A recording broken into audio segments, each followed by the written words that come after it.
I am now. Thank you for thinking of it. I was about to forget. So here we go for breakout rooms.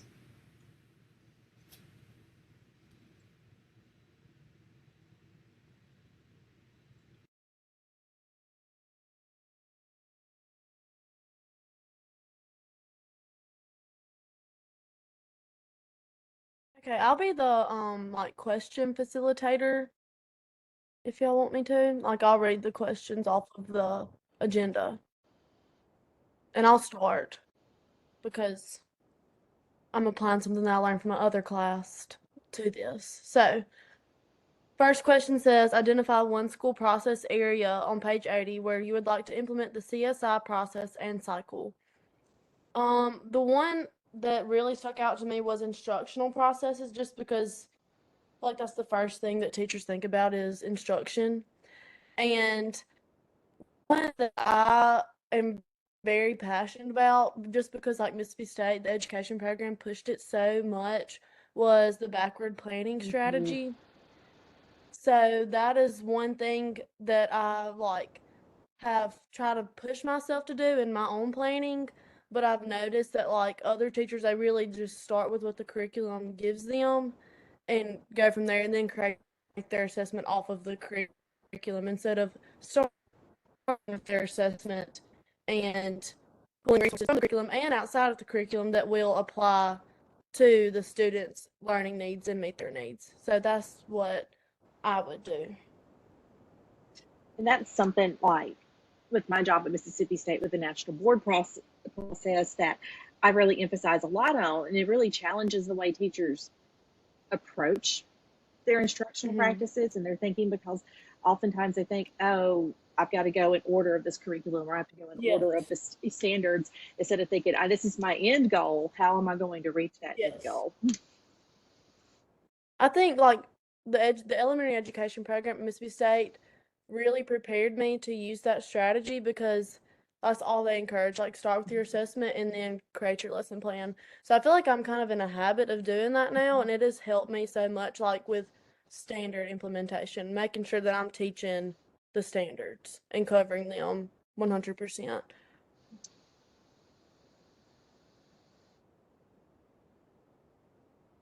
The next question would what would be your first step in implementing this process on your teacher team? I I think, think the first thing, go ahead. like have a team meeting about it Mhm. and just kind of sharing out. Today was the first day back for teachers, so I'm still like really in that mindset. Going off of what you were talking about in my school situation right now, we have a whole bunch of new teachers, like new to the district, new to the classroom teachers, and we what we're going to do is like we do PLCs every week without fail. It's a requirement.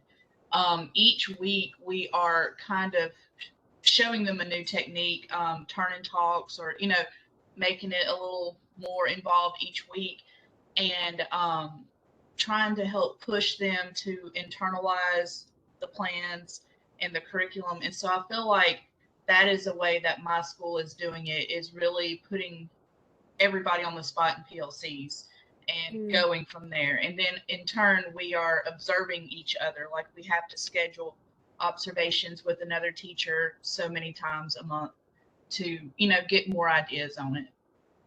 So it's like accountability, like really pushing that accountability. Right.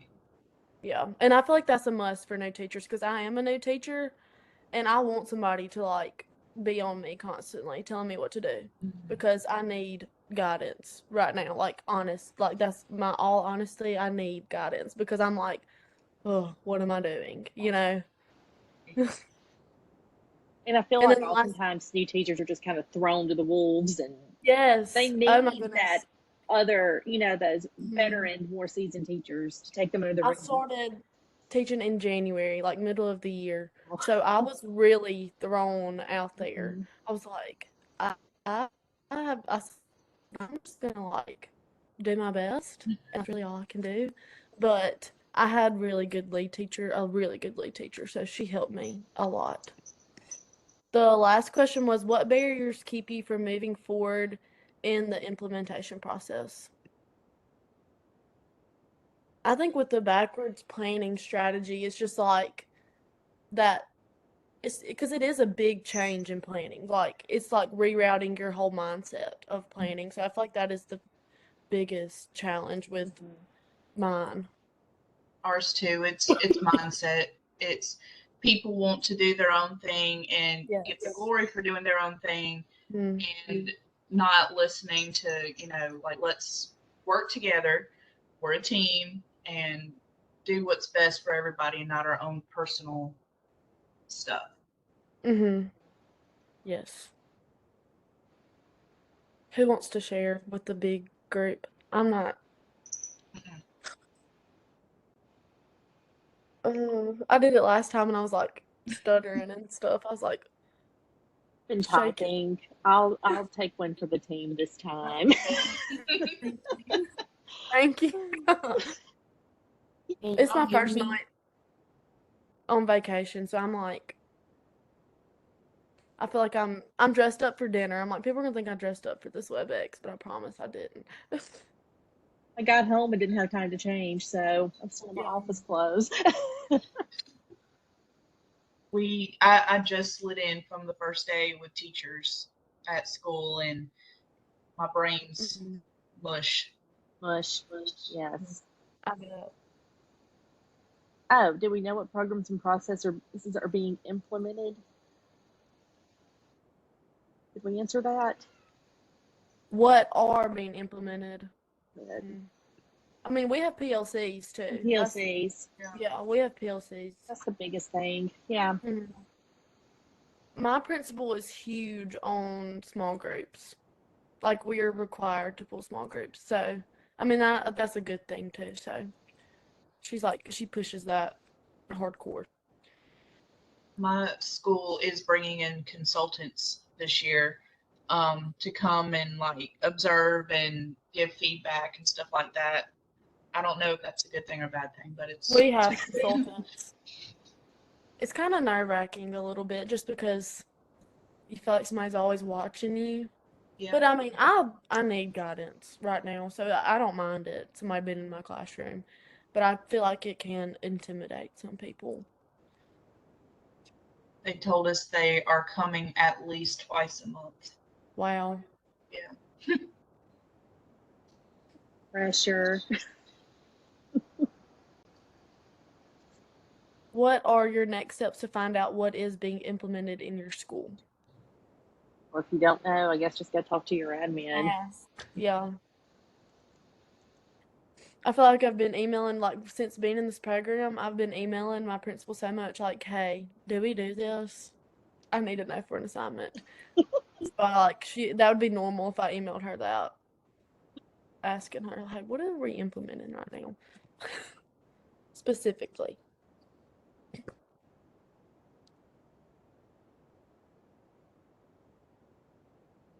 Trying to think.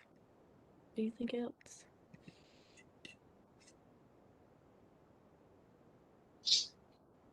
The other ones are organizational process, administrative process, and continuous school improvement process. I don't know if y'all have anything on that. Instructional is like the first thing that came to my mind, though. With the nature of what I do, I think about that a lot. um, one thing, as I was looking at the assignments for this week, I mean, just the school improvement processes, and you know, and I'm getting ahead of myself and ahead of them, I know, but like it was talking a lot about vision and how did your school develop the vision, and I was going, I really don't know how my last school did any of that. I Like, did. what was the vision? Yeah. I think that's chapter 9. Or something. Mm-hmm. It's chapter 9, I think, but I was reading that and I did that assignment. Oh.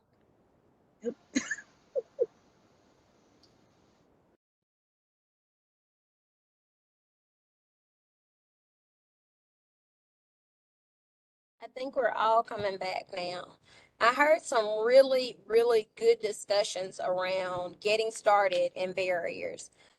I always ask about barriers because if you don't know what it is that is holding people up from changing things, then you go in, you're like ready for the change, you're ready to implement something new, and then you wonder why people walk away a little bit upset because you didn't focus in on the barriers. So before I get really deep into talking about that, we're going to go ahead and let the groups report out their thinking from it. And I'm going to do something different. I would like for y'all to try to keep it to about a minute and a half, like your elevator speech. I understand the things we're passionate about, we spend a lot more time on. But just so that we can get to, I know the third section of our day is going to be the thicker part of it. So with that being said, let's start with the last group, group 5.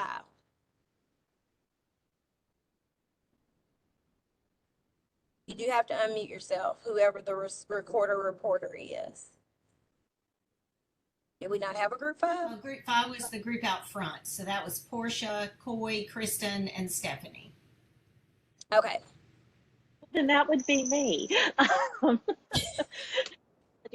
Um, we talked a lot about instructional processes, and one thing that like we talked a lot about was PLCs and backwards planning, and trying to get teachers on board with implementing backwards planning. And if you don't know what that is like you begin with the end goal in mind, but then you plan backwards instead of forward. So like, how are you going to assess the end goal, implement the lesson, whatever. And so a lot of it, our first step would be having a meeting and sharing about it and talking it in our PLCs, not being afraid to take a leadership role and trying to implement this in our schools. And one of the biggest barriers we talked about was mindset and just changing mindset, because a lot of teachers, change is hard and we get stuck in our ways, and teachers are stuck in their ways, leaders are, everybody gets stuck in their ways. And so it's just trying to work on that mindset and all. We talked about a lot about PLCs and observations and feedback. We're trying to implement this. And then we said, if you don't know what your school is doing, then you just need to ask. It's okay to ask questions. Great job, Stephanie. And as I always say, if you are not a leader and that's where you're trying to go, you're interviewing every time you walk into your principal's office. Because you want them to go to a meeting at central office and say, hey, I mean, I have a teacher in my building, Stephanie, she is awesome. Like, she's always inquiring about what we're doing to improve students' data, improve student culture, and she's meeting with her teachers. You want that to be what is always being said about you. So you're always interviewing. If you don't know, the best way to find out is to ask. And if you ask in the right way, you end up getting all the information you need, plus some. All right, thank you, Stephanie. Group 4. That would be us. So we discussed a lot. I had Allie and Netta in my group with me, but we discussed the organizational processes, and that there was an issue. It seemed to be kind of across the board, at least with those two, about their school's vision. And if there was one for one particular person, she did not know it. And the step that she would take to help that would be to, there was a part in the book where it went back and like how to set up a vision and ensure that everyone was on the same page with it. And then as far as the barriers, we weren't sure if it was necessarily just like a lack of enforcement with it, or if it was more of a time management issue and just keeping everything surface level, or if it was just like a lack of structure, or just the fact that they didn't care to plan that in their day and in their schedule to work on it. Thank you, Skylar. I would say for your vision, your mission, your motto, it should be somewhere in every teacher's classroom. And the first thing you would do if you're that teacher leader is to go and ask your principal for it and say, hey, how about I put this on some cute font and make it all laminated and pass it out at staff meeting tomorrow.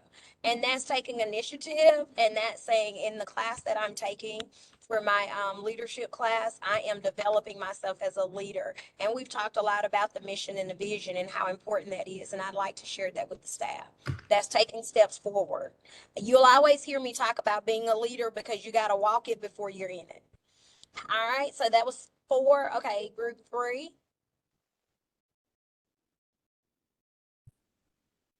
Were we group 3?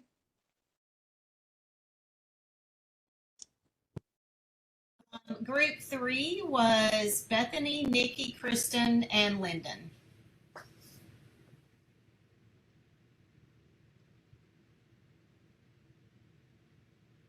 You're muted, Lyndon. My apologies. All right. Our group discussed using data to modify instructional strategies within a 5-person teacher team. Our goal would be to use the most current real-time data to modify instructional strategies within our team. We had a very good discussion that really looked at would it be instructional or organizational process, and we concluded it would be both of those changes. So therefore, we decided the best thing to do would be to get our 3 to 5 person team together on our first step to discuss what trainings and organizational modifications we would need, and then we would present that to the administrator for the organizational shift. So that was our work. So Lyndon, everyone in your group was aware of all of the things going forward in their buildings Yeah.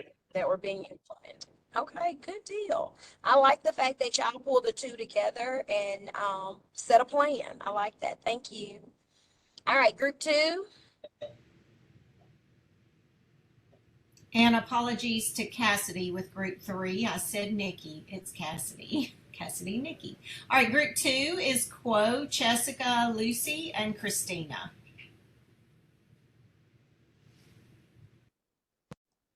We go ahead. Okay, go, because we didn't designate anyone, so I would love for Christina to go. We talked about some instructional processes. Most of us, we have a new curriculum this semester, and so we're learning how to implement that new curriculum.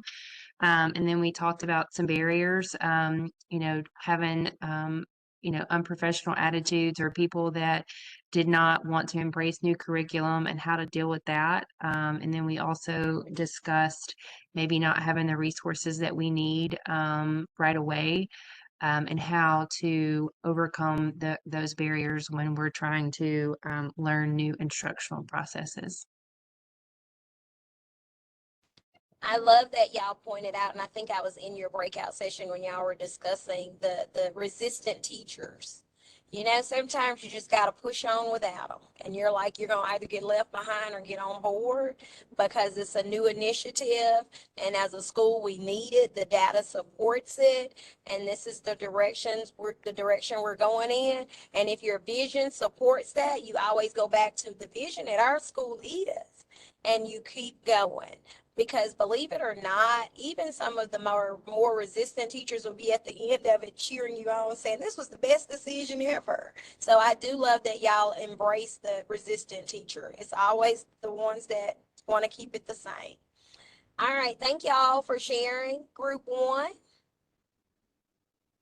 I think that should be us. You're ready. Go.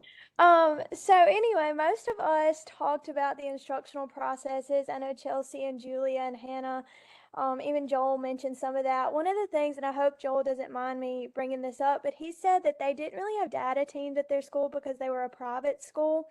But that they wanted to start using their AP data to improve, and they would do that through PLCs. And he even mentioned that they had already come up with like a process to get that going and talking with their AP instructors to get that going for this next school year. So I thought that was really, really interesting.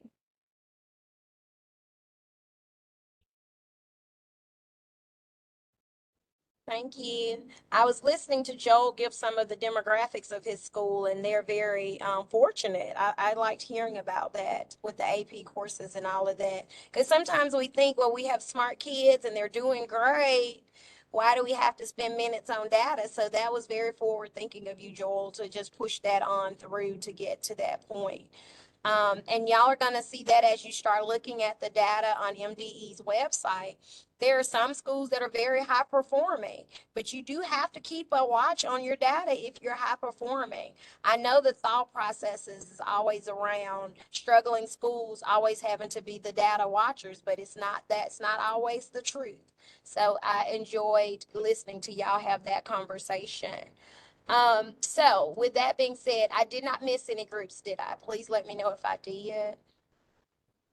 Okay, so with all of that, as an inspiring leader, you do need to know the programs and processes. And if you are noticing some things that are not in play and that you would like to see in your schools, always go back to those core processes and talking with your administrator from a stance of this is data. I mean, this is evidence research based where they can understand it in a way as to why you want to make some changes.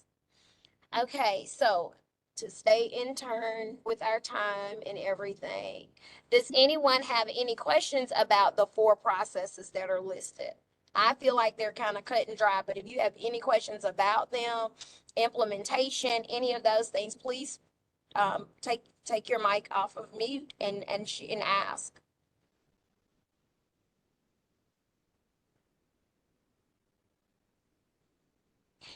And if you didn't realize it, to me, and I can speak for me, it does tie right back to the quote that we started with on page 80. That quote, schools are perfectly designed to get the results they are getting now. If we want different results, we have to do something different. And that's why it's so important to be a school of continuous improvement because kids change every year. And you guys know that because you're in those classrooms and you never get the same kids from the year before. You don't get to teach the same as you did before. So if we constantly continue in the practices that we have and we don't have a continuous improvement model in place, we will continue to get the same results. And I want to make sure you guys pay attention to page 81 where there is steps for analyzing your process data. And there is the figures that go over all of the different processes and examples of those things if you're kind of wondering what is it that you may need to just start watching for within your schools.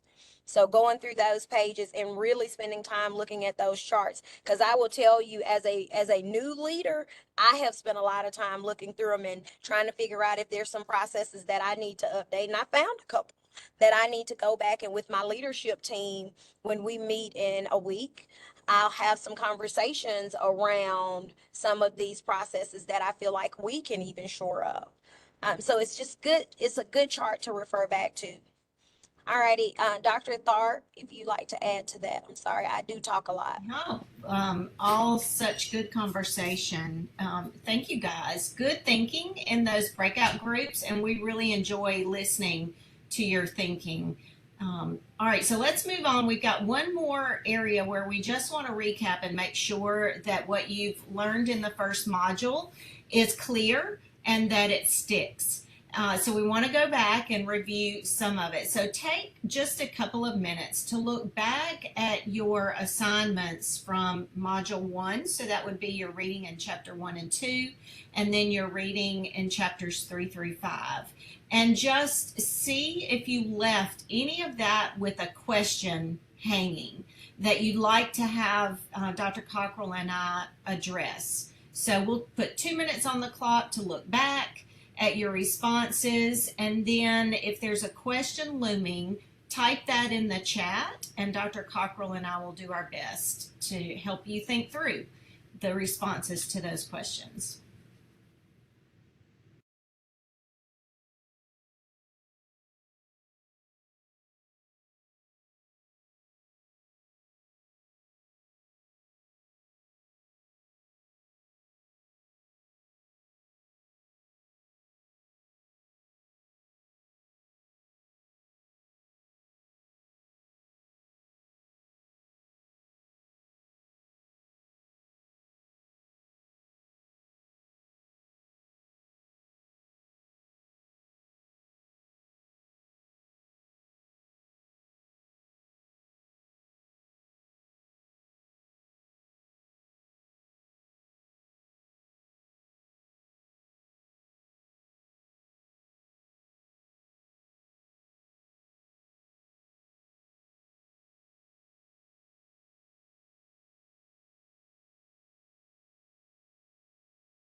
All right. Will you let us know just by raising your hand if you need just a little more time?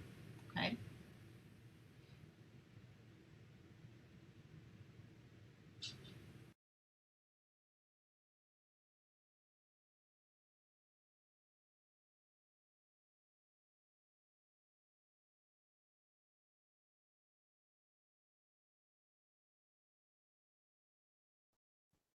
No hands are raised. Okay, so the first question is around the case study assignment and the formative assessment data. Here's the thing, when we give you guys pieces of data for these types of assignments, you do, FERPA and all of these things, and we create just something that will give you a glimpse. So we know you can't give a full picture, and I know all of us educators that really want to dig really, really deep and be overachievers in some of these things. It's a glimpse, what you see, and how can you use what you see. Because in some cases, when you get is transferred from another school, that's what you get. It's not a full picture. It's not a complete umbrella. And so you use what you have in front of you to make some educated decisions around how to implement an education plan for students.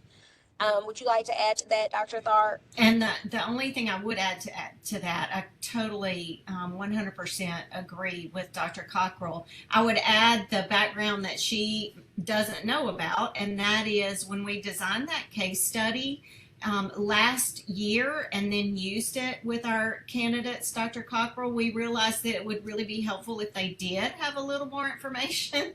And then what happened was that slipped up on me for this class and realized we hadn't filled out the information in that chart. So that's why you were missing that chart. It was there as a placeholder to remind me to go back and fill it in, and didn't get that done. So my apologies. But Dr. Cockrell's exactly right. There were a lot of hints about that information in the narrative and in some other data. So apologies that threw you off a little bit, but I know you guys were able to handle that case study assignment just fine. And that's how I read it. I read it with the understanding that data is going to be missing when you're reading it sometimes. Absolutely. The other questions were around just implementing and how long does it take for that to stick, basically, when you implementing changing to a data system in a school. I would say it depends on your culture. If it is all points, you have data that's coming in and you're facilitating those discussions on a weekly, monthly basis, then the culture just starts to shift. I can speak for my school. I was the lit specialist when we opened Mansdale Upper, and it was just a principal. There was no AP in that position at the time, and the school had never. When we split off from our sister school, there wasn't a whole bunch of data talks and all of that. But my principal at the time was like, this is what we're going to do. This is what we're going to do. This is what we're going to do. And it became like her core values were centered around making sure we're reaching every child. And how do we do that? Looking at their data. And after the first year, it was like the second year people came in, oh, well, we got a data talk. And then the third year was like, okay, let's look at our kids' data. Now, it's not even a question whether or not we're going to look at data. It's education that we're going to look at data. At this point, the teacher I have an EDL teacher that's emailing me, when are you back in the building so I can get my data from MAP? So it's culture building. It does take time, but if you stay at it and you continuously make that the main thing, you will get there. And it's interesting, too, that some of your teams will get there sooner than other teams. If you've got a school that has several different groups of teachers working together at different times, and when in my experience, one of the teams can get there faster than another team. So it depends, Joel, on your culture and your personnel. And also, let me add this: it depends 100% too on the leader. and how they handle that, and the expectation from the leader. Yes. And the last Okay, so question, there's Dr. Tharp, is around, should it be mandatory that all teachers complete a professional development on how to read data? And I'm going to say yes, yes, and yes. And I would add that it's an ongoing process, Quo. So we all know that 2 days of professional development on any one topic does not cut it. So when you guys talked in your breakout rooms about having structured PLCs with agendas and focus, and that it's ongoing, that absolutely is the answer. For any new thing that we're learning, it takes time and it takes repetition, and it just, it takes patience. So it's an ongoing process. And I would say it is, as a leader, don't assume. So if you're really comfortable as a teacher with the data and breaking that apart, sometimes we make the mistake of assuming that everyone else is just as comfortable. And I quickly learned that we all start from different places. So you've got to assume that your teachers don't yet know, because a lot of times, what we don't know, we're not real willing to admit. So just start from the beginning and make it a process that you work on together as a team. Leaders at the table, and we're working on learning and understanding and growing together around our data. How to talk about it, what to talk about, all the things. Yeah. And once data, and I go back to Joel with the whole culture, once it's a part of your culture, your teachers are more apt to ask questions and to ask for help with reading their data. And if you have a good solid team, you try to pair mentors up with your new teachers so that they have someone that they can go to and talk to about these things that they're not 100% sure of. But just as the leader, always being aware of who your people are. You need to know whether or not a teacher in your building is comfortable asking for help, because if they're not, then you're going to always be that person coming alongside them to have those conversations. I think one of the things that I learned too, and I don't know if you've experienced the same thing, Dr. Cockrell, but I have learned that a lot of times we as learners, teachers, leaders, whomever, we don't do things because we don't yet know how. So instead of, as a person in a teacher leadership role or a building leadership role, rather than assuming that some of the staff are not doing things because they're resistant, it really is helpful to have the assumption that they don't yet know how and they need support. If they knew how to do what we're asking them to do, they'd be doing it already. If they knew that was the expectation and they knew how. So go into it with the positive presupposition that they don't yet know how, and that once we learn together and get better at it, your culture will start shifting. Okay, any other questions that you had as you engaged in Module 1? Okay, all right, well, we'll move on then. We are about to think about what you're experiencing now, if you've already gotten into the assignments for Module 2, and what you're going to be learning as you walk through those assignments. So hopefully tonight, if you've already started, this segment will be confirmation that you're on the right track, and maybe even give you some new information. And if you haven't yet gotten into the assignments, then it's going to give you a little head start. So we're going to divide you up into breakout rooms, focusing in each room on one of the chapters that's coming up in one of your assignments. You're reading for chapters 6 through 10. In each one of those readings, you have a different set of instructions. So what we want to focus on tonight is the content in the chapters that are going to help you, or that is going to help you answer those questions. So we've got you divided into, there's a team that'll stay in the main room that'll focus on chapter 6. Group 1 will focus on chapter 7, group 2 on chapter 8, and all of this, by the way, is your agenda. And I'm finding errors in the agenda as I have it in front of me, so forgive those errors. Group 2 will do chapter 8, group 3 will do chapter 9, and group 4 will do chapter 10. So for each one of those chapters on the agenda, you've got a set of instructions. We want you to follow those instructions, and then for your reporter to be able to answer the debrief question. So what you'll be responsible for in your session and reporting out is one notice and one wonder that emerged from the group's conversation.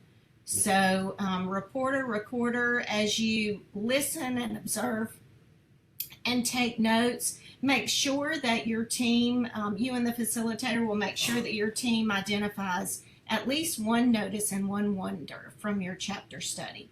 So you'll have 20 minutes in your breakout groups to follow those instructions for your chapters. All right, so if everybody's got the agenda pulled up, you can refer to your agenda to see your set of questions and your chapter assignment. And give me just a second to reset those breakout rooms. That'll give you guys a minute to look at your instructions one more time or locate those. And let me get a group out front. All right, so our group out front, or that'll stay in the main room, is going to be Allie, Cassidy, Mackenzie, and Kristen Balcom. All right, here we go.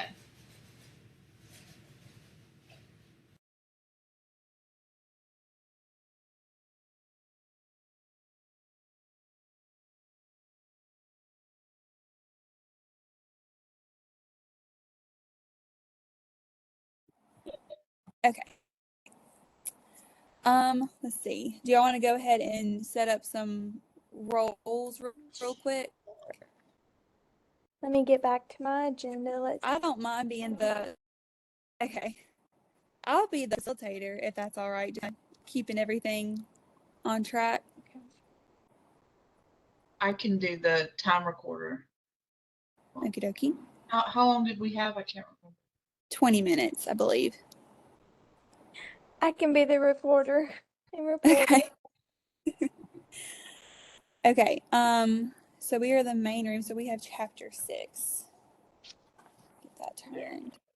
All right, chapter 6. School process data. All right. What are the types of processes in the chart on page 82? I looked through some of these earlier, and like I went through and highlighted, especially like the programs and some of the other things that like I was familiar with. Right. And I was shocked at some of the things that I wasn't familiar with. So yeah, that was me too. There were several things that I never heard of before. Or if I'd heard of it, like I didn't know exactly how it would be implemented or what it would what it looked like in my previous school, and I definitely don't know what it'll look like in my new school. So right. All right. So it says for this first one to look at the types of processes in the chart, because we have instructional processes, organizational, and administrative processes. And so I kind of like went through and like you said, like highlighted the stuff that like I know that I do in my classroom that we do in our school. right. And then there was some stuff that I couldn't highlight because I didn't either know, like you said, know what it was or like know how it would be implemented. Right. Like flipped classrooms. I'm not sure what flipped classrooms are. That's when you basically give the students like homework and they learn it at home, and then you take it a step further in class the next day. Oh, okay. I got you. I had no idea. It does not work for middle school. Yeah, probably have a hard time getting them to actually do it. Yeah. Okay, so it says to select one instructional process from that list. So y'all kind of take a peek at that and which one y'all would like to discuss. are the steps in figure 6.2 alike, different from the process?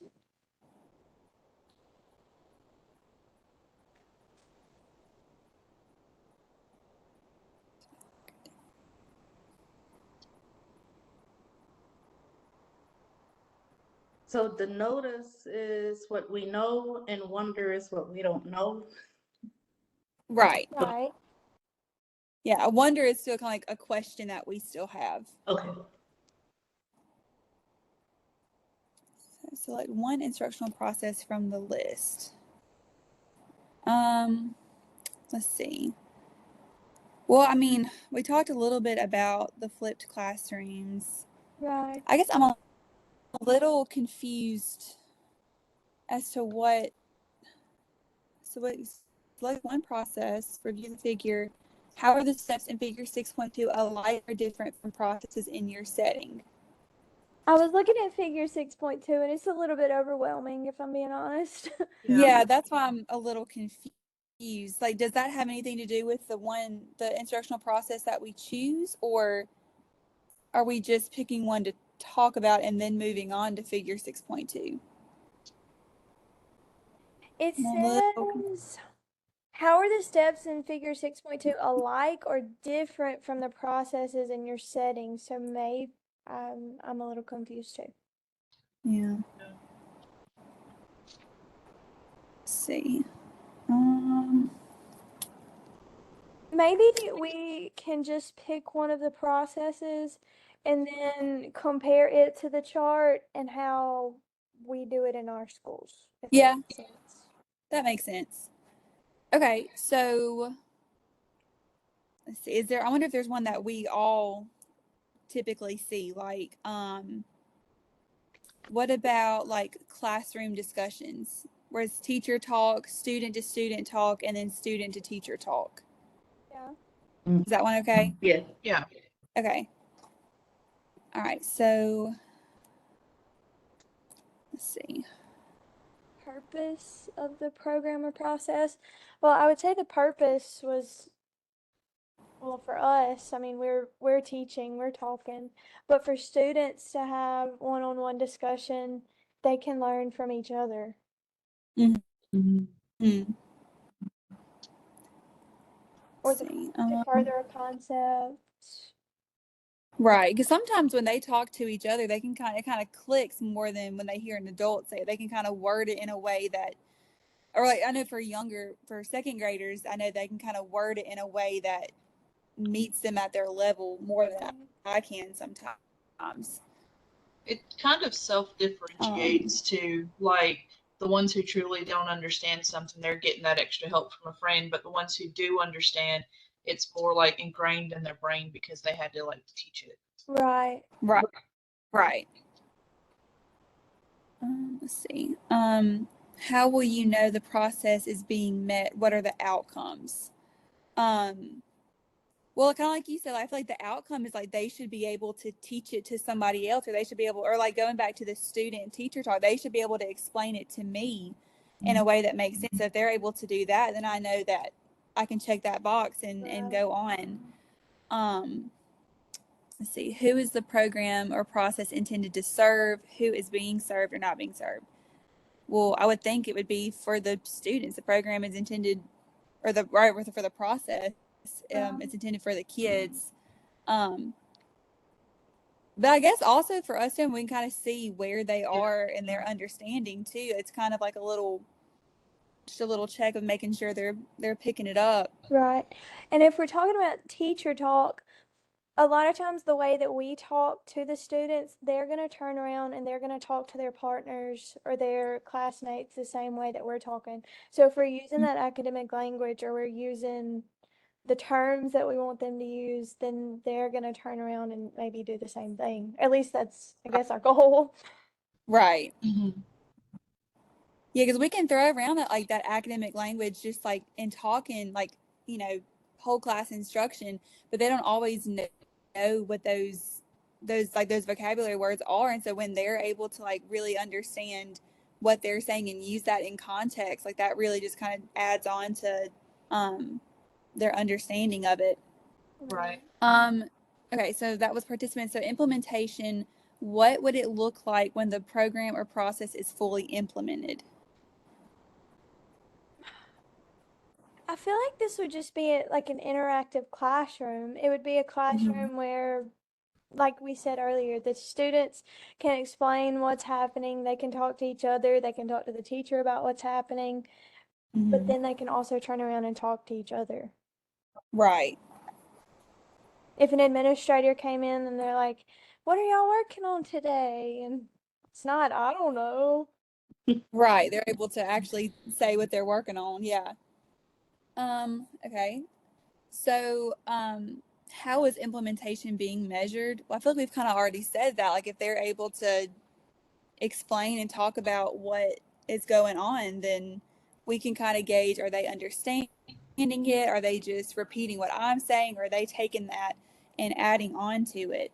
Let's see. And then the results, to what degree is the program being implemented?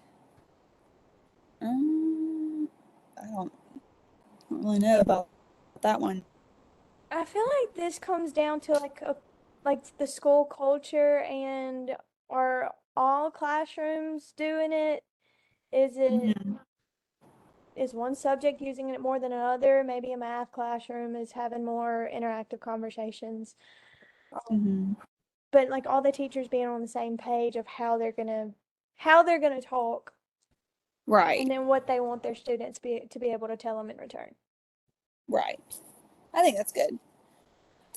Okay. So the third one, what about this way of working can enhance your practices in your school?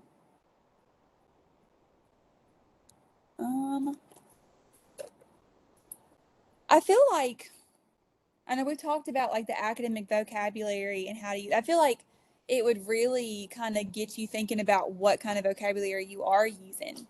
I know we talk about a lot about that in my school. It's like when they take these like summative assessments, and we know that they know the skill, but it's like the question is asked in a certain way, so it's that academic vocabulary that they're not used to seeing, and so it kind of gets us thinking like, okay, well, we need to start saying these words, or when we are making our own tests or quizzes, to have those kinds of words in there so they can kind of become used to them.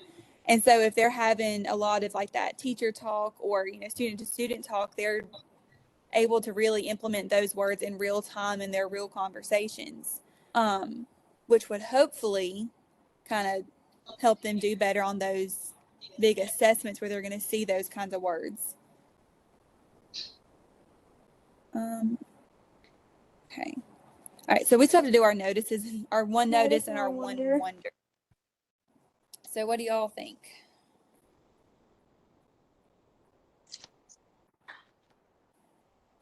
Does it have to pertain to the other questions? I don't. I think it just, be prepared to report one notice and one wonder that emerged from your group's conversation. So just from what we were talking about, what did we notice, and then what do we still have a question on? Right. So yeah, based on like the questions that we answered. I don't know, this one was kind of tricky. There's so many like charts and graphs. It's kind of overwhelming to look at. That's what I was looking at, the flow chart, and I was wondering like how a flow chart could be implemented with what we just talked about with the classroom discussion. Yeah. I agree. Like with the start, stop, and like decision, action, and flow lines and stuff on page 87. Yeah. I guess that it would work better for some than others, like with the organizational administrative processes, more so than classroom discussions, maybe. Yeah. I think so. And then a notice. Well, I mean, this might be a little bit too simple, but going back to the very beginning, like you said, like you noticed that there were a lot of practices and processes that you had never heard of, or that we had never heard of or had questions of. So that could be a good thing. You know, it's kind of eye-opening that there's all these things out there that, you know, we don't all know or use.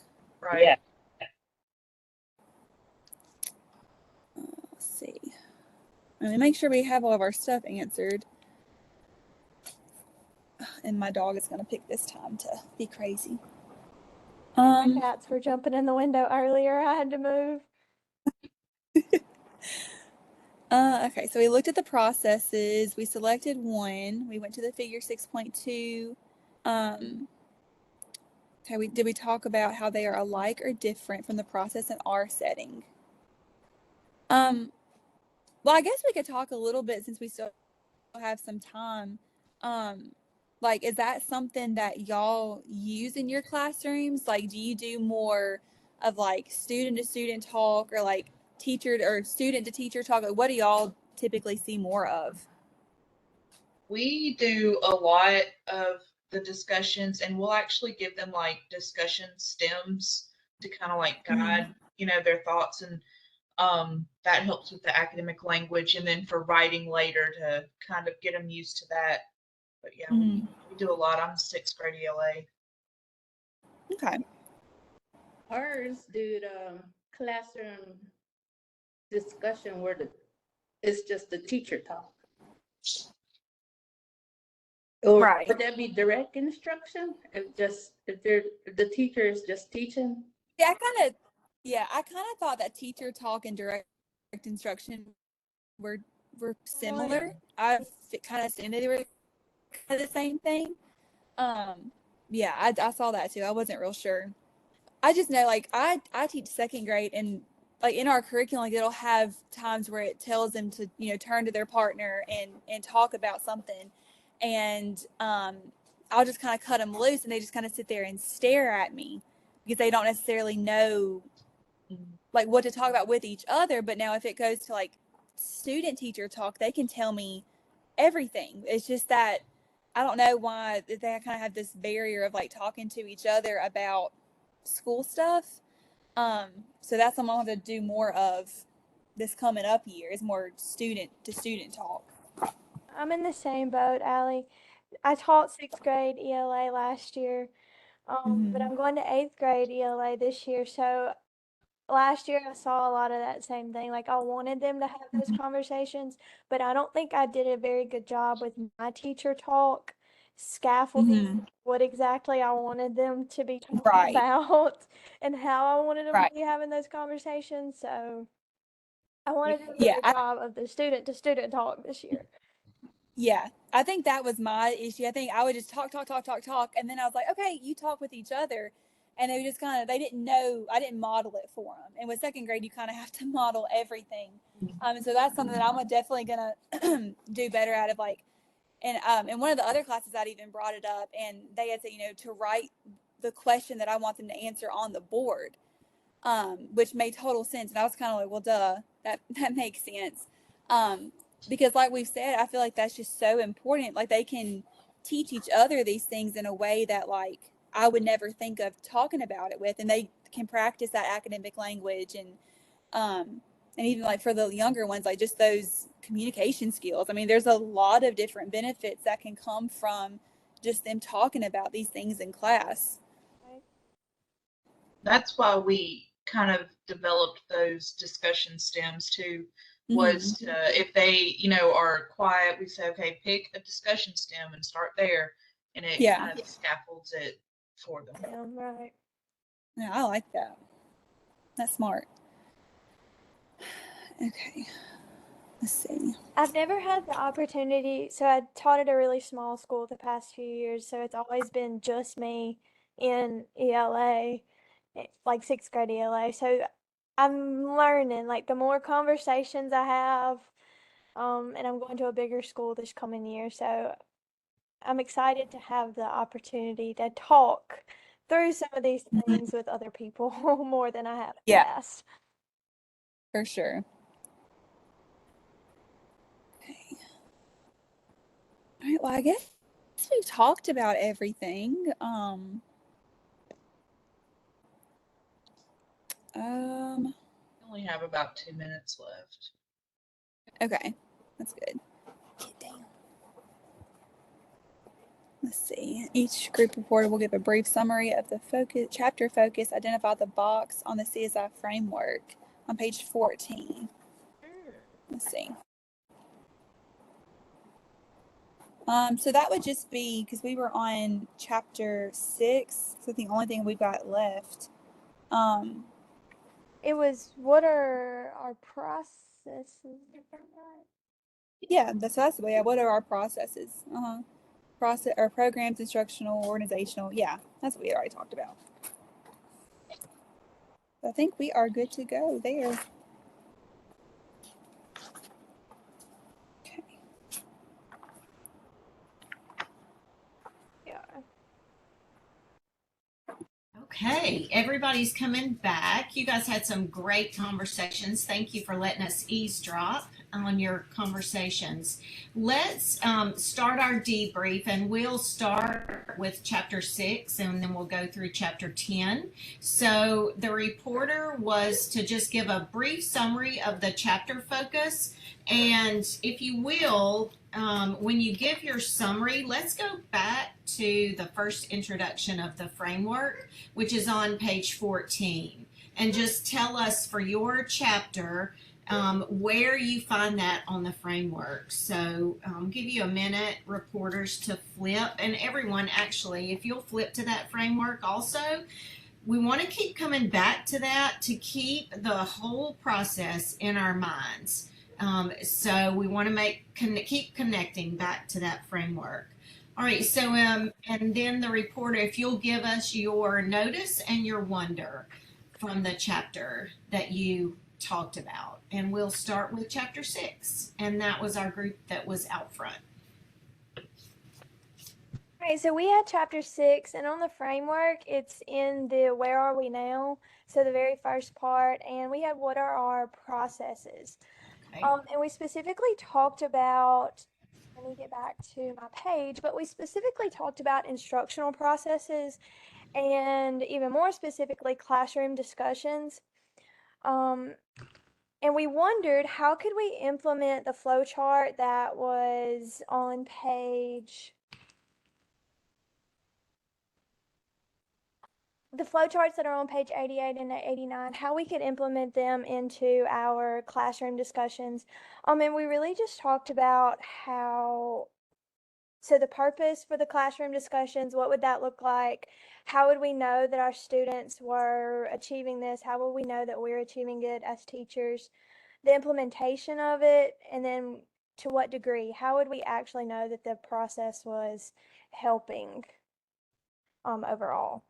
Okay, good thoughts. So I hope everybody turned to those flowcharts on page 88 and 89, because it does give you an idea of the kind of conversation you would hear in a PLC if we're really engaging in that growth mindset and thinking about moving from just focusing on our gaps to focusing on continuous school improvement. One of the things that I want to point out on that flow chart is if you'll follow it down, the first split where you see 2 boxes, go right below that. And what does it say right there on that? Both those boxes in the first split feed into one box. What do you notice that it says? Identify what we need to learn. Who is we? Teachers, in my opinion, or the Yes, district. Mackenzie. It's teachers, and that's what I wanted you guys to notice. So one of the things that we typically skip when we decide we need to fix something or fill a gap is we jump right to what are the kids' weekend, and we don't stop to ask the question, what is it our teachers need to know and be able to do something differently to address the kids' learning needs? Because if we knew what to do, we'd be doing it, right? So what is it we need to learn as a faculty? I don't want you to skip that step. So thanks for mentioning those flowcharts. Mackenzie, you and your team. Good notices and wonders. All right, let's look at chapter 7.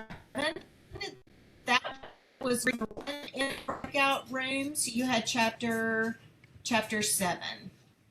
Where are we on that framework on page 14? And then what is a summary and your notice and your wonder? Okay, I'm going to piggyback off of the previous conversation on chapter 6.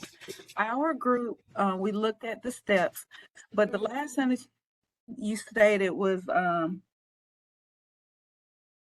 what is it we need to learn as a faculty? So we jumped in on that because we see the steps on page 96 through 98, but our wonder was how can we ensure that we make time in PLCs to meet with everyone regarding all of the demographic information, all of the data information that we need for every subject regarding the data. So what we were saying was our wonder is how can we ensure that we make time?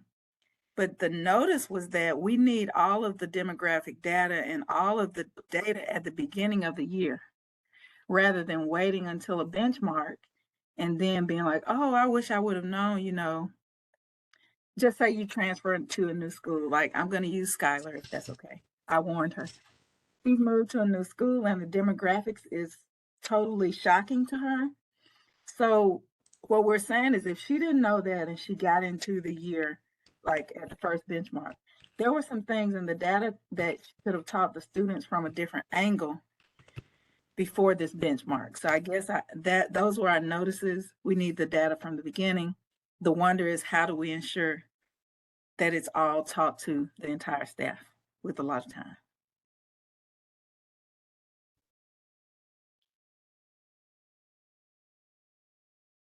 And I can go over the steps if you want me to. You're on You're mute. on, you're on mute, Dr. Tharp. Sorry, thanks. Dr. Cockrell, you jump in. I'm going to give my Reader's Digest version, okay? One, PLCs need to be weekly events. It doesn't matter, even if you inherit a schedule as a leader where it's not ideal that the right people are off at the same time, it doesn't matter. Conversations about data and effective strategies span content areas and including your activity teachers and your special ed teachers and your EL teachers. Whoever touches a kid needs to be a part of those PLCs, and they need to be happening regularly. So the learning is ongoing, as I mentioned before. So I think part of the time, quote to you and your team, is that you've got that weekly time. We don't let it be interrupted. We hold it sacred, and we use that time. The second part of that, I would say, a book that we may or may not be able to dig into. Well, I know we're not going to be able to dig into it deeply, but your Achievement Teams book that you purchased for this course walks you through a protocol for looking at data. It's a 4-step protocol. Yes, thank you, Dr. Cockrell. And it walks you through, it tries to break the cycle of what we typically do, where we typically spend 80% of our time talking about the data, and then the last 20% of our time saying, go fix it, and we never get to the instructional conversation. So it walks you through the protocol of spending 20% of your time on looking at data and breaking it down and setting SMART goals, and then 80% of your time looking at how we taught it in the past and thinking about why that did or didn't work, really breaking down our instructional strategies. So it teaches you that protocol. So the second thing I would say is that you've got to have that structure in your teams to keep that conversation focused on moving it into instruction. And then each PLC, you could bring in a little bit of that conversation about demographics. Consider that data along with it. What's our processes we're using? What do our kids' demographics tell us, or how does that inform our instructional practices? The cultures our children come from, how does that inform our culture? How do our resources inform our cultural practices? All the things that you're learning in this text, but you've got to have a structure for those PLCs. So maybe that helps you a little bit. Dr. Cockrell, you want to add anything? I would just say if your school doesn't have a system, I'm a systems person. Everything I do, it speaks to what is our purpose, what is our vision. So you have to have a system in place. We meet every Thursday. Every Thursday's PLC. And it is not who's gonna take duty in the morning. That is not a PLC, that's a staff meeting. So you have to be very intentional that PLCs is a professional, the middle word is my favorite word, learning community. PLCs are where the adults learn. And I ask my teachers, because I have a leadership team, leadership meetings is where we discuss what are our needs for PLC. If you're in the math department, what are your specific needs? We have PLCs where it's divided. ELA may go off on their own and math may go off on their own. And we have specific content in those different sessions. But all of this, and I have been perusing this book as well because I'm going to buy it for my leadership team, because you have to be so intentional as a leader. Every minute of your day matters. How you structure your day matters. And some days it's hard to pull everybody together, but if it's always at the forefront of why you're there, then you'll make it happen. So And that's my Dr. Cockrell and Dr. Tharp, this is something you made me think about.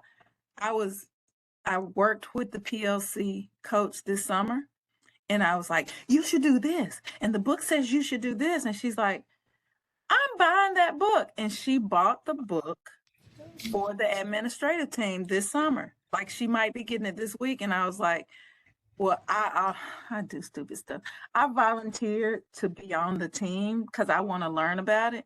And she's like, okay. So that made me think about that. All right, let's move on. I always do this. We made up. We had extra time. Dr. Cockrell left us, and now we're behind.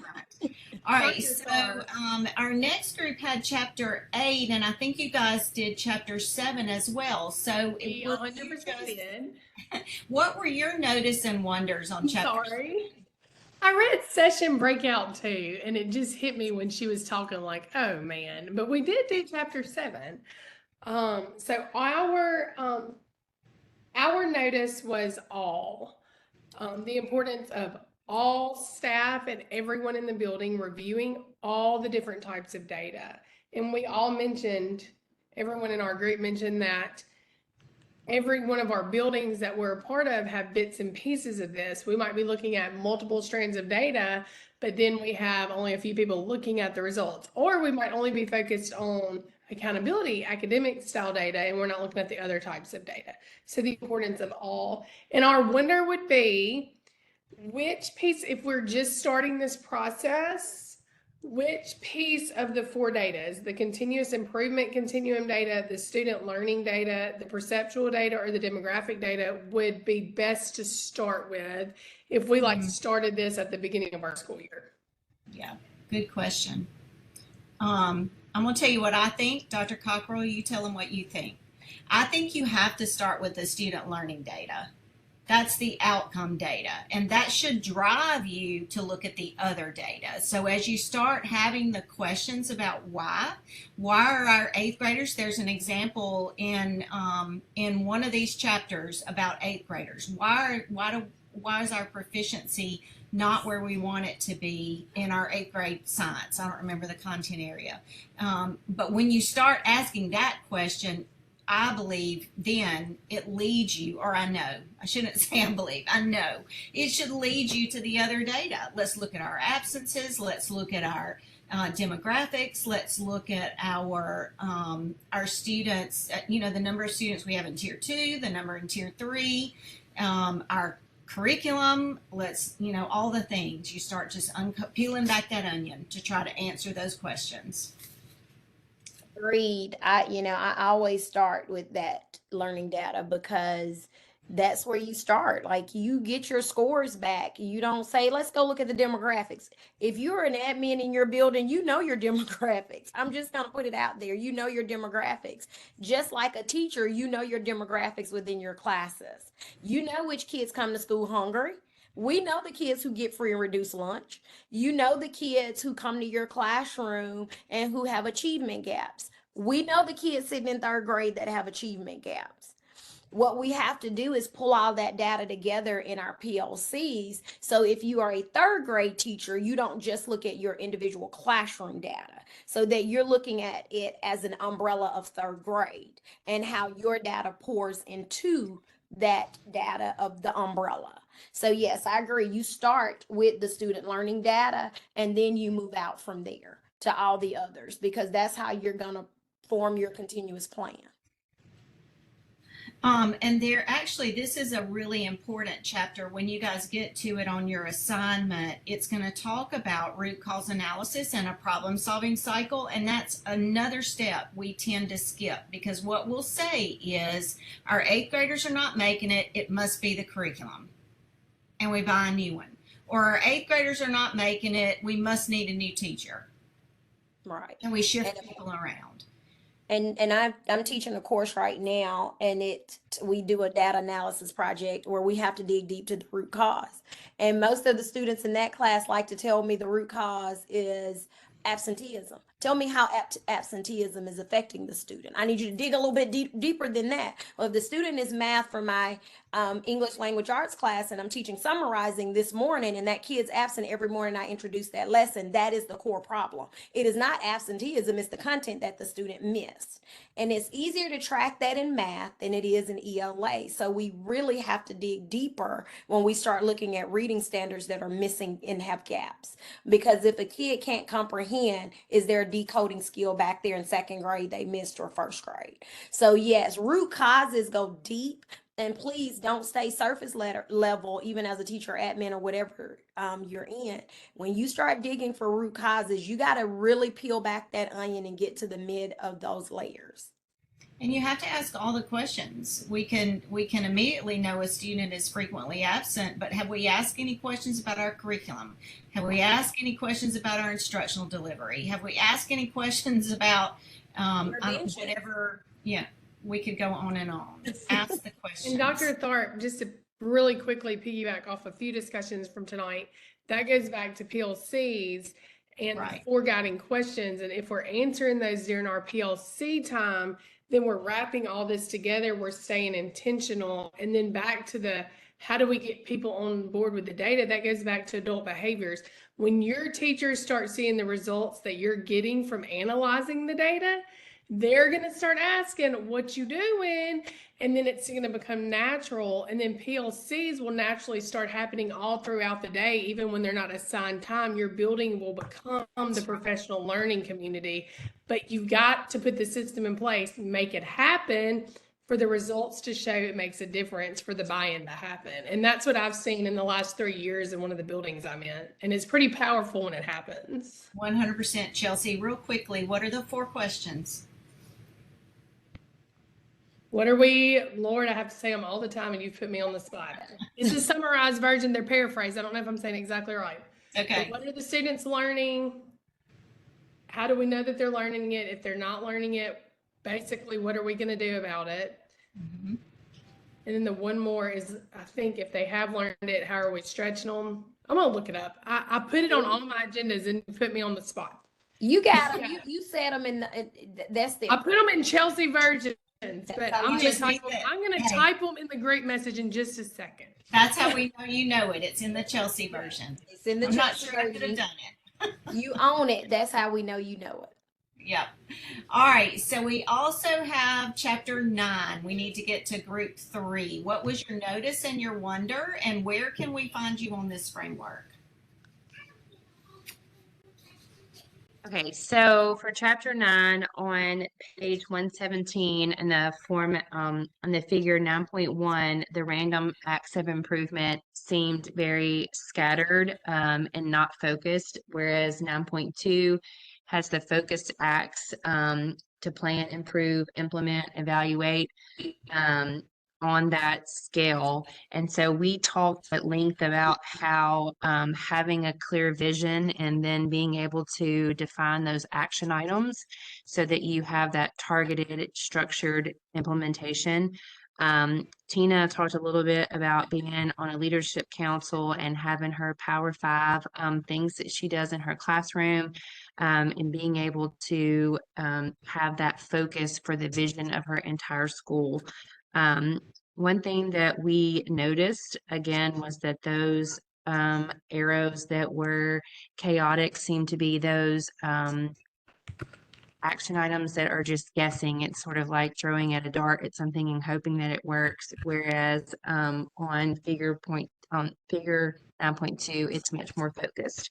And for page 14 on the continuous school improvement framework, we are sort of midway down on where do you want to be in creating the vision, the goals, and then the student learning, so that why are we here and where are we going to go?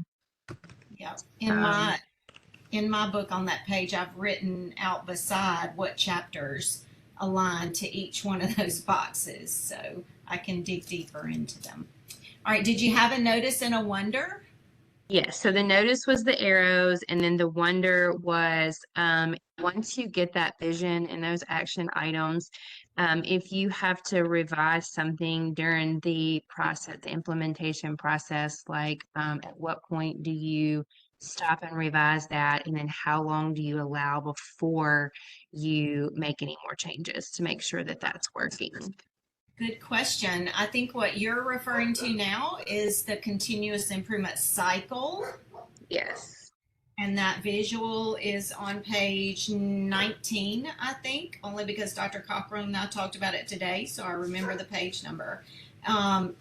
If you're engaging in that cycle, the book may give you a time frame, but maybe not.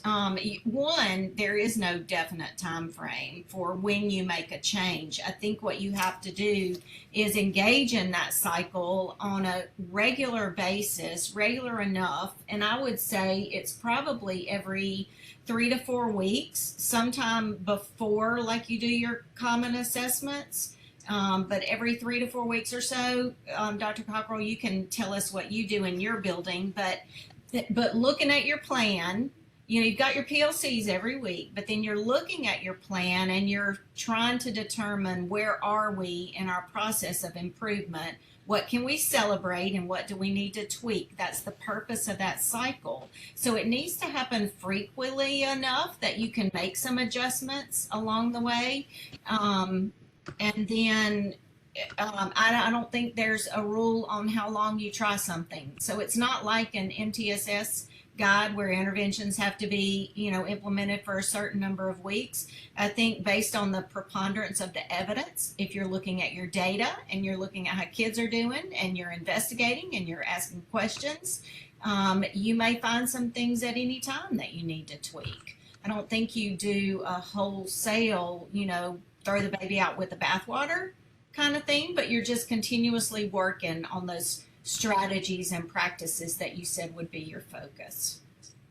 Right. And change takes time. Growth takes time. And I think sometimes in education, we would like a quick remedy. It's like it's an illness. It's steps to get improvement of an illness. And sometimes we buy a program and we take a benchmark and we don't see improvement, where we throw the benchmark out. We throw the new curriculum out. Curriculum is a resource. Standards are what we teach. And I often say that because the new curriculum, it takes teachers time to learn it. I just remember when we revamped our math program and I went in to do a formal assessment and the teacher was teaching distributive property to third graders. Just let that sit in for a minute, math people. And she was floundering, and then she was about to cry because it was a formal, and I looked at her and I said, I am so proud of your bravery for doing this on an announced formal day. Like, you're brave. Thank you for doing it. And this is not a reflection of your teaching ability. It is your reflection of teaching a hard content to kids who have no background knowledge in it. Thank you for doing that. Because sometimes we want to say, well, this is so hard, we can't do it. The kids can't do it. No, we build them up. We build our teachers up, and we take the time to go through the plan, the implementation, the tweaking of the plan to improve it, and then evaluate it to make those improvements. And it is continuous. Every year we do these things. Every cycle we do these things. That's why benchmark assessments are so important, because you know where your kids are and you know what they scored and what they need help on. So you can go back back and adjust the plan. So don't throw the baby out with the bathwater. Improve it, tweak it, make it better, and move forward. Now, there are some things we all get to the table and we were like, oh my gosh, this was an utter fail. This is not going to work. We don't need it. But make it a unified decision in a PLC and not I had a bad day decision. Sleep on it. That's what I always tell my teachers when they're upset. Sleep on it. Let's talk about it tomorrow. All right, and last but not least, chapter 10. What was your notice and your wonder, and what did you actually study? Tell us about your topic. Okay, so chapter 10 is how are we going to get where we want to be? Implementing the shared vision by creating a plan for continuous school improvement. This is toward the end of the continuum of the framework, and it just talks about how to get where we want to be, looking at that, and then how are we going to implement the things to get where we want to be.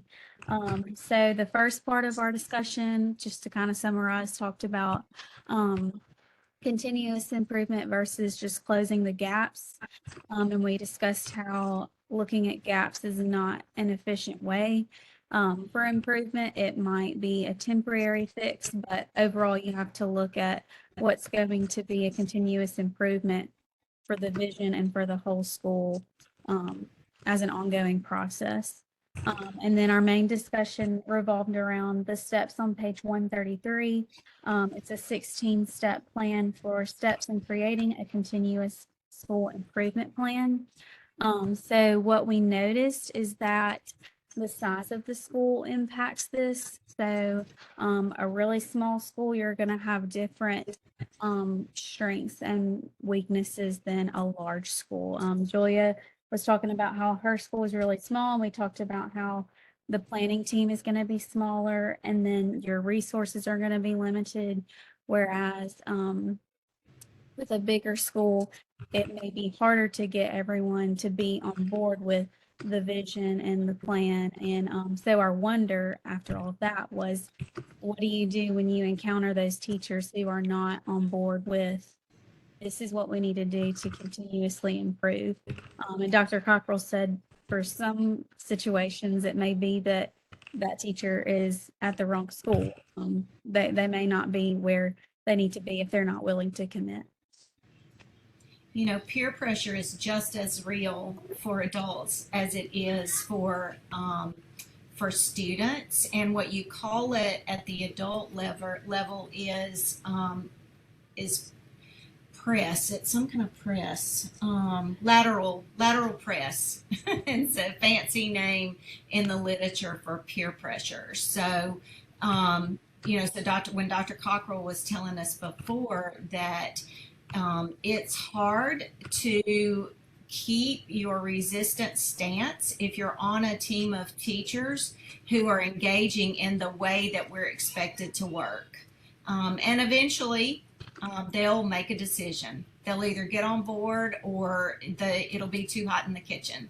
And that's just the way it works. But as far as the leader is concerned, it's our job to try to make sure we're supporting every faculty member. And as I said before, sometimes the resistance comes from a lack of confidence in how to do what we're asking the faculty member to do. So I think you have to approach it from that assumption that they need support, and you try that first, and you keep trying that. And then the other thing to remember is you also need to make your decisions based on your best faculty members, and don't neglect your best faculty members.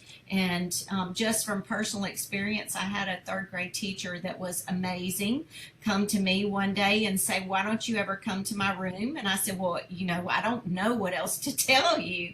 You're doing a wonderful job. And she said, well, I need to hear that too. So it was a big lesson to me not to neglect those when there's so much pressure on a principal, particularly in a turnaround situation. You can spend your time with all of the areas that you're trying to improve, but you don't want to do that at the expense of your teachers who are really on board and working really hard and doing what they're asked to do. So that was well-learned lesson for me, and I'm glad she held me accountable for that. But yeah, the pressure will ultimately put teachers in a position where they'll have a decision to make. Okay, any other thoughts about what we've talked about? I will tell you too, I want to say this, we've talked a lot about the gap versus continuous improvement. Grace to every principal who is in the pressure cooker for scores. Okay, don't, be a support, be a help, be someone who is on the team and willing to do whatever it takes to support that work, because you guys, until you've been in that position, you can't even imagine the pressure that's in that position. And what every principal is going to do first is try to find those opportunities to work on the gaps that need closing the most. One, that's good for kids. They deserve it. And the trick is to make sure that you're working on all the gaps and trying to move the entire school forward at the same time, so you do get to that point where your culture drives the work of the school, and not that you're in the beginning. Richard Elmore said, in the beginning you work on the culture, the way you do things in the building, the expectations, the processes, the systems. You work on the culture, but then what you want to get to is a point where your culture drives itself and things just happen, because that's the way we do business here. We pay attention to every kid. We talk about our data. We put our supports in place for everyone. All staff is on board. That's where you want to work toward. All right, so we've got one more segment tonight. It's a little bit of practice with the data chart assignment that you have in your module coming up, and Dr. Cockrell is going to walk us through it. But open up that assignment so that you can retrieve the data chart template. Dr. Cockrell? Okay, so the notion, well, I was gonna have y'all do a little bit of some data, just talking through some data with MDE's data. There is a video link in the assignment description, and I watched it today, Dr. Tharp. I'm gonna ask y'all not to look at that video, just because it's Louisiana data that they're looking at, and I don't know if you all are going to use Mississippi data for this assignment, if I recall this conversation. So with that being said, let me see if my screen, I did all the steps to make sure that I actually had this down to a science with sharing my screen. All right, y'all should be able to see my screen. If somebody give me a thumbs up or say yes. Okay, so I went ahead and used my data so that it wouldn't be a question of whose data is being used, and this is on my website, so it's out there. You're going to go on MDE's website. Does everyone know how to get to the school report card?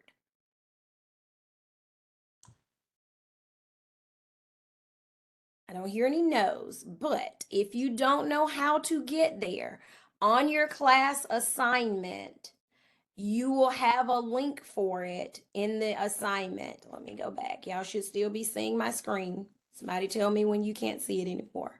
So where this assignment is listed for you, the data analysis chart for your school. If you click this button here, where's the news report, mdek12.org, it will take you to the website to research or to find any of the data you need for your present school, former school, or if you just want to pull a school out of the air to go to. However, we are not, as I read through, Dr. Tharp, please correct me, we are not going to be titchy about where they pull data from. Is that correct? They can pick a school? They can pick a school. I think a lot of them will want to look at their own, and you probably need to look at your own, but yeah, explore. So this is where that link will take you, and the data that's available right now is going to be the 22-23 school year. 23-24 report cards won't be listed until past late September. Find your district and then find your school, and then you will get the report that looks like this. The Mississippi Succeed report card will come up, and it'll show you your proficiencies, where you scored in growth, and how your lowest 25% scored. And that's the data that you're going to be looking at for the assignment that you have to complete, which we have a lovely template listed here for you. I'm going to go through all of this, and you're going to look to see if the school is in CSI, TSI, ATSI, and it may not be under any of these things, and you're fine to put no there. Put the name of the school you're getting the information for what is the ranking of that school, designation, and that is going to be listed on the report card. So when you go to the report card, you will see that distinction there. And then you're going to put, you know, the span or grade band of that school. Is the school Title I? If it's eligible for Title I, it has 40% or more free and reduced lunch. There are many schools that could be ranked Title I, but the district doesn't label them Title I for whatever reason that district has identified as a reason not to. But if they have a 40% or more population of kiddos that receive free or reduced lunch, they are eligible for Title I, okay? So your job when you're completing this assignment, you're going to identify 2 academic concerns and 2 culture concerns from your school's data. And now when we start talking about data and looking at it, the report card will explain a lot of this, and I guess I should have pulled something else other than my data. But it will identify areas of weakness and places where you would want to have a little bit of growth in that area. And how I compare data, because my school is high functioning, they do majority of the time outscore the state, but in some areas we do fall below the district, and then we do start working on a lot of that and looking at why that is happening. So going back to your chart, so the idea in mind, so this is just the example that's listed, a sample for you. You have an empty chart here, right? So you're going to put the most recent ELA, math. Are you asking for science if it's 5th grade, Dr. Tharp? Sure, they can do that as well. 5th or 8th grade. Yes, if you have 5th or 8th grade, you will have science data. So to list all of those things in, you want to know where the school is in terms of proficiency. And when you're looking at your data, you want to look at other measures as well. Let me go back on the wrong one.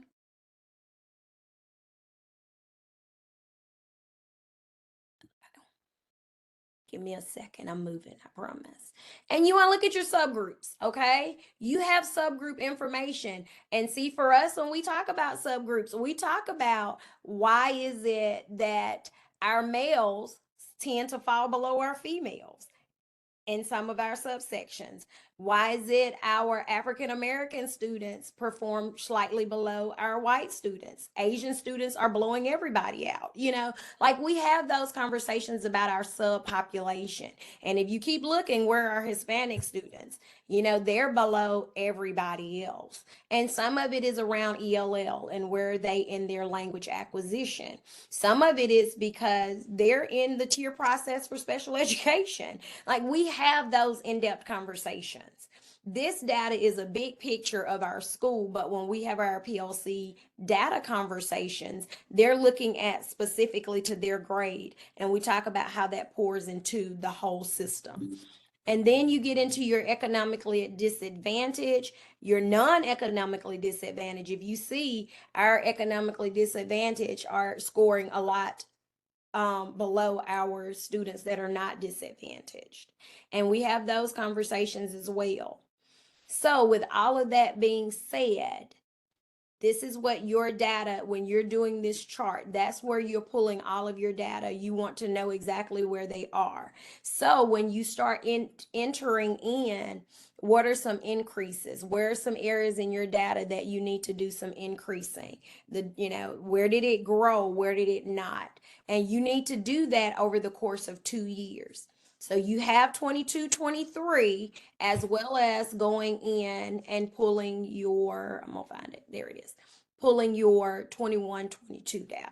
So you will have 2 sets of data that you are going to compare the two. Okay, any questions so far about that? I have a question. Mm-hmm. So I've already started this assignment and I'm basically done with it. I teach at a very small school, so some of the data, like they didn't have it on the MDE website, like all of the different subgroups. Like it had an asterisk saying like this Yes, your school has, population's too small, yeah. so you get a null. So Is that okay?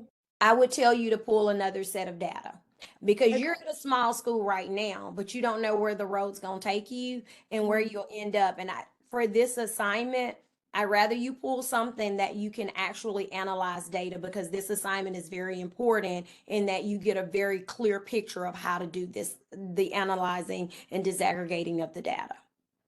Okay.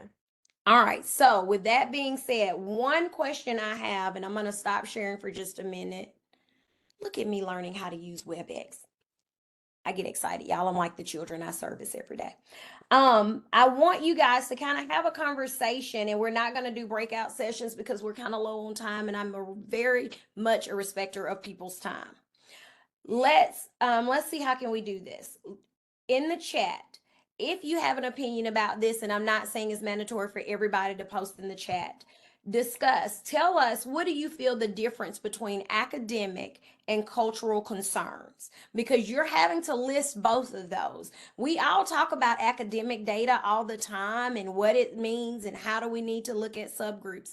But when we start talking about cultural concerns, put in the chat what you feel like it would be a cultural concern in your building. And Dr. Tharp also added the MDE link to get there, but I use the link in the assignment portal. It works, so y'all can use either one. And I would say, Dr. Cockrell, what we had in mind, unless they have access to other cultural data, is you can at least look at the report card, and what would be considered cultural are your disciplinary issues and your attendance. So Dr. you can Tharp, you're focus giving the answer. Sorry.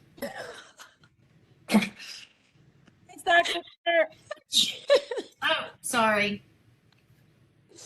She gave y'all the answer. Well, they could talk about what about those. Yes. So when you look at that, it does. Okay, I'm on the wrong one. Give me a second. I'll get back to it. When you get there, it lists your discipline data. Some data is considered state. So if it's a state behavior that has happened, it goes straight to MDE. It is registered, and it's changing this year because we're moving to MSIS 2.0. But with that being said, a lot of you guys will see less than 10% or less than 5%. And if you see that, that means that there hasn't been enough discipline that raises a flag, basically. Less than 5% of your population of kiddos have out of school suspension or in school suspension. So you can look at that data and drill down what that means for your population. Okay, all right, let's see. Can I go back? So on this chart, everything you can actually tap on it and get like more information. And I do love that about the way MDE restructured this. So chronic absenteeism, we're at about 8.3%, and that's because hunting season hits us every year. And people laugh when I say that, but it's the truth. October and November are the 2 months of the year and into December that I do all kinds of things to try to encourage my kiddos to stay in school all day because of the fact of them wanting to go hunting all day. Okay, let's see. Okay, so any questions about this report card, how to access it, and getting into looking at all the different things about it? Any questions along those lines? I don't want to leave anyone with questions about access. So there are some interesting comments on the culture question. They're thinking beyond the obvious. Oh, I like it. Let me get to the chat.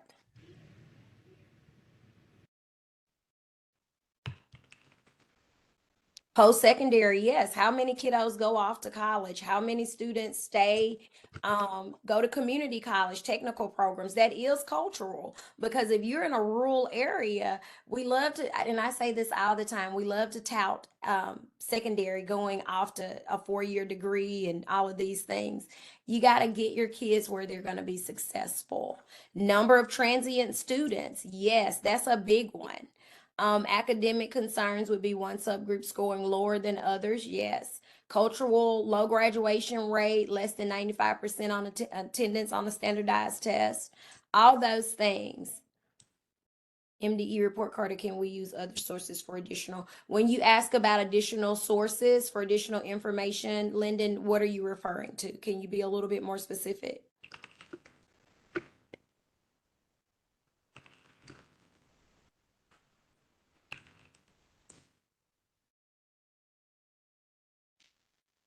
Yes, census reports do give cultural information. Even going on the school's website will give it to you. Is that okay, Dr. Tharp? I'm gonna lean to Dr. Tharp. She's the senior in the group of being the Sure. academic. Yeah, absolutely. Okay. Yep. I just want to make sure I'm saying the right thing. It's my first time. Okay, so we've covered that. When you're doing this assignment, I do want you to make sure you're looking at part 2 of this assignment, because if you look at the chart on page 19, and we briefly talked about it earlier today, because all the data that we look at, it takes us back to this chart, y'all. This is something, and I would tell you, if you wanted to print it out, cut it out, put it on chart paper, make it big, as an administrator, when you're looking at data, you're going to always want to come back to this chart, because you want to evaluate. You always want to evaluate what you're doing, what you're looking at, the conversations you're having with your teachers. So don't forget that you're going to generate 3 questions about your current school's data based on this cycle of improvement, okay? I don't want to leave that out. Now, before I leave this, do you guys have any questions about completing the data chart assignment? It's kind of cut and dry, but sometimes we kind of get in our head about it and we start thinking deeper. I'm off mute, and say it out loud, please.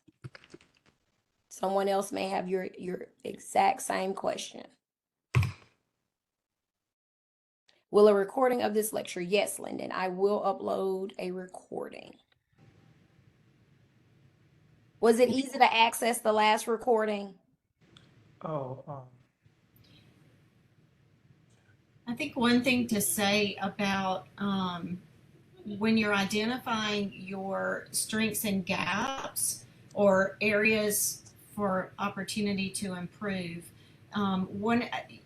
I think you're not going to identify your category first. What you're going to do is drill down into the data and start investigating the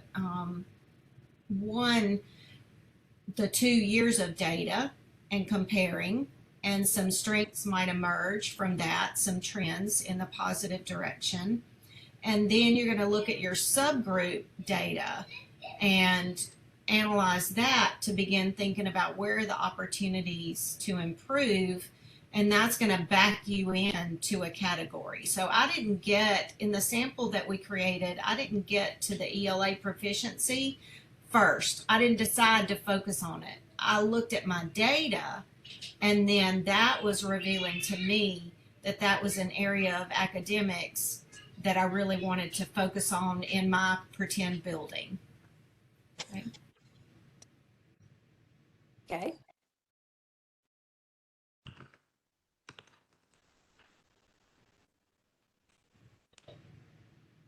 All right, we'll continue. If you can think of a question, please feel free to ask that. But we're at the point now in our class meeting where you can begin thinking about the reflection question. So that shows up on your agenda, and you want to answer that question in response to our assignment for tonight. So you just hit reply to the assignment for tonight and answer the question that's on your agenda. And let me just copy and paste that in the chat so you can access it easily.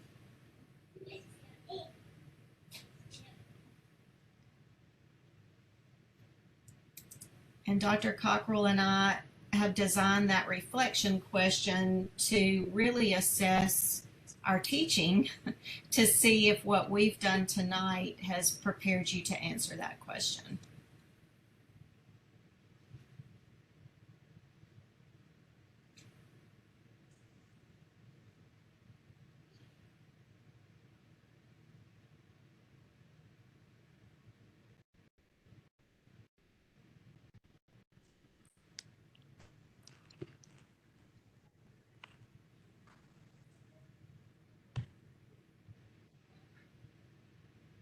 Dr. Cockrell, I have one question. Yes, ma'am. Um, when I got my books, the bookstore sent me something called Data Driven 2.0. When I called them about the Achievement Team books, they said it was not added to this course and they had no record of it and they couldn't send me the book. I couldn't buy the book. Well, and I'll say, Tina, if we get into it, what we can do for you in that case is just put a PDF up of whatever content we ask you to think about. But I'll tell you, when I was working with the bookstore to put the books online, one of the things that I noticed is they'd be there one day right after we talked, and then the next day when I went back to check, my list was different. So always we try to publish our courses in enough time that you can either check the bookstore or other sources for your books. So always go to the Canvas Shell front page to look at the books that are required for the course. And I was just wondering, is there another place I could go buy the book? Yeah, it's actually published. I think you can get it, if you can't get it through Amazon, it's published by Corwin, I believe. Okay. All right. Okay. You check that, Dr. Cockrell. Is it Corwin? I don't have mine right in front of me. It's an ASCD book. Okay, ASCD.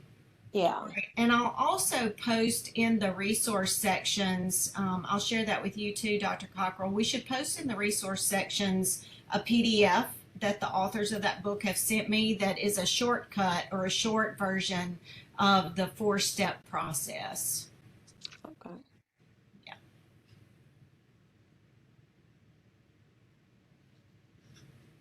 All right. Thank you.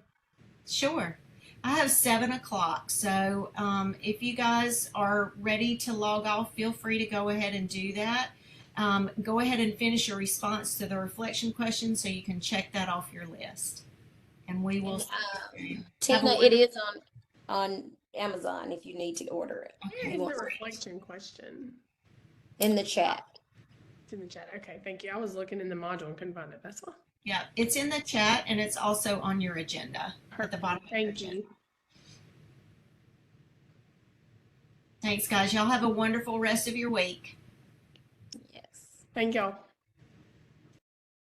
Can you hang on for a second, Dr. Tharp, before you hang up? Oh, sweet, sweet.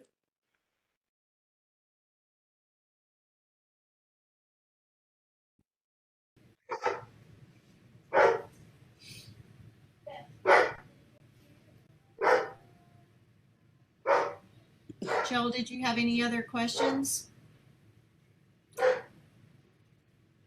You're on mute. Oh, there you go. No, I'm good. Thank you. Okay. All right. Have a good week.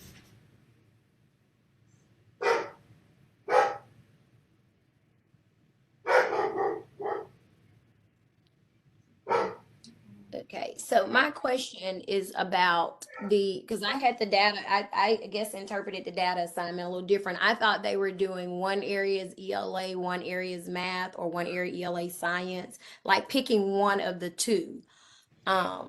That's what they're going to end up doing, which is probably a smart thing to do. Do we want to adjust the instructions to clarify that? Well, that's how I interpreted it. So I don't know if it needs clarifying because I interpreted because it was two sub areas. That's Uh-huh. why I asked, do they include science? So then I got a choice between the three if I'm fifth, or I if I have understand. a school with fifth or eighth grade data. Or if Gotcha. I'm in high school, I got to look at biology, out, one of the four. Yeah. Well, you might also look at like just thinking of my own school, like you might look at ELA proficiency and then ELA growth of my bottom 25, or Mhm. you could look at ELA proficiency for and the gap between economically disadvantaged and non, and then another gap with ELA Right. proficiency. That's So why I was I drilling guess, it down as I yeah, was telling them, like, once you get into ELA, it may be between your white students and your African American, Asian, or your Hispanic students, but you got to just keep going until you figure out where there are major gaps. And yeah, on that form, and here's the only other thing I would adjust on this form would be mhm, to put the years up there. Like, so they'll know gotcha. you're looking at 2020, 2021, 22, and 22, 23 Mhm. on there, just so people will know exactly the expectations. Yeah, sometimes yeah, and the only reason I haven't done, we can certainly do that and adjust it for every cohort and, update it. We teach the course in the fall too. So, Okay, so just to keep from having to redo the dates over yeah, and over. but I mean, it's not a big thing. I just sometimes, I move on, you know how you do. You move on to the next course you got to teach and you forget to go back. How many courses are you teaching currently? Because it Oh, feels like you're this, super yeah, busy. just two four total this summer, but two in July. Yeah.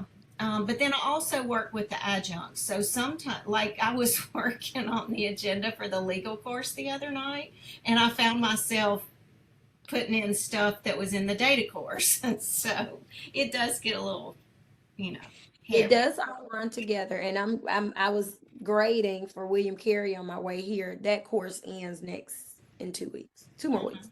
Yeah. And I was like, oh my gosh, I gotta finish. I had left that completely when you sent the text, like, finish that statement. I just completely left the statement because I got an email from a student, and I was like, well, let me go check.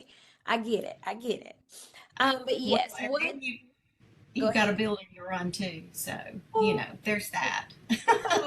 I keep a lot of irons in the fire according to my family.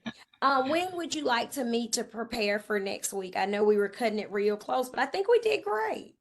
We did okay. And, for the most part, I think, we may only tweak. So I feel pretty good about every course. I've been working on a little bit since I got here, but every time I work with adjuncts, it just gets better and better. So I think we're in good shape for the module. Not that we won't tweak, but we don't have a lot of work to do is my point. Okay. So you tell me. What do you think? I've got to be in a school tomorrow, but other than that, let's do what works for you. Well, in the afternoons, as we've been meeting, they've worked out okay for me in the afternoons. If you're free Saturday, I'm here. I don't, let me see. I have nothing going on this Saturday. Okay. So All yeah, the right. Okay. afternoons work. That sounds good. All Okay. right. Well, So just think about a time and text me, and we'll get on together. okie dokie, sounds good. Enjoy your family time. I'm gonna go and take me a good hot shower because I'm at home. I haven't been home since Saturday. I love to go to conferences, but I truly miss my house. I understand. Sleeping in your own bed, Yes. in your own routine. I get Yeah. it. Yeah.